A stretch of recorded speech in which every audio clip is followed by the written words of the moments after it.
Hello everyone. This is the topic today is the types of networks and their topologies. The types of network. What is personal area network? A personal area network PAN connects electronic device within a user's immediate area. The size of a PAN ranges from a few centimeters to a few meters. One of the most common real-world examples of a PAN is the connection between a Bluetooth earpiece and a smartphone. What is wireless local area network? A wireless local area network (WLAN) is a group of located computers or other devices that form a network based on radio transmissions rather than wired connection. A Wi-Fi network is a type of WLAN. Anyone connected to Wi-Fi while reading this web page is using a WLAN. View wireless LAN controllers. What is campus area network? A campus area network is a computer network that spans a limited geographic area and interconnect multiple local area network LAN within an educational or corporate campus. Most can connect to the public internet. What is metropolitan area network?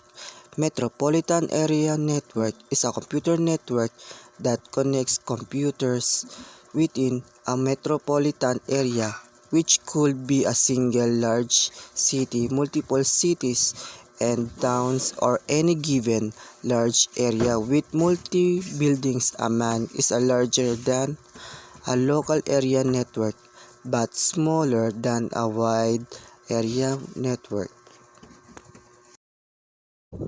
What is wide area network? A wide area network is the technology that connects your offices, data centers, cloud applications, and cloud storage together. It's called a wide area network because it spans beyond a single building or large campus to include multiple locations spread across a specific geographic area or even the world. What is storage area network? A storage area network or storage network is a computer network which provides access to consolidate block-level data storage. SANs are primarily used to access data storage devices such as disk arrays and tape libraries from servers so that the devices appear to the operating system as direct attached storage. What is passive optical local area network? Passive optical LAN is a new way to structure a telecommunication network, replacing traditional structure cabling which consists of multiple level of switch and router. Aggregation pool can be hiding in plural space, saving building resources. The types of topology. What is bus topology? A bus topology is a network topology in which nodes are directly connected to a common half-duplex link called a bus. A host on a bus network is called a station. In a bus network, every station will receive all network traffic, and the traffic generated by each station has equal transmission priority. What is mesh topology?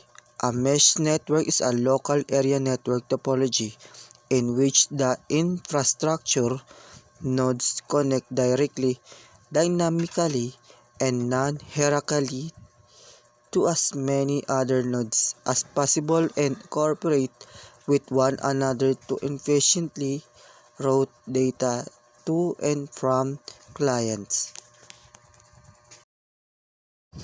What is ring topology? A ring network is a network topology in which each node connects to exactly two other nodes, forming a single, continuous pathway for signals through which node a ring data travels from node to node, with each node along the way handling every packet.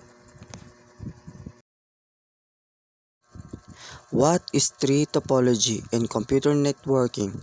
Tree topology is a type of network topology that resembles a tree. In a tree topology, there is one central node, the trunk, and each node is connected to the central node through a single path. Nodes can thought of as branches coming off of the trunk. What is star topology? A star network is an implementation of a spoke hub distribution paradigm in computer networks. In a star network, every host is connected to a central hub. In its simplest form, one central hub acts as a conduit to transmit messages. The star network is one of the most common computer network topologies.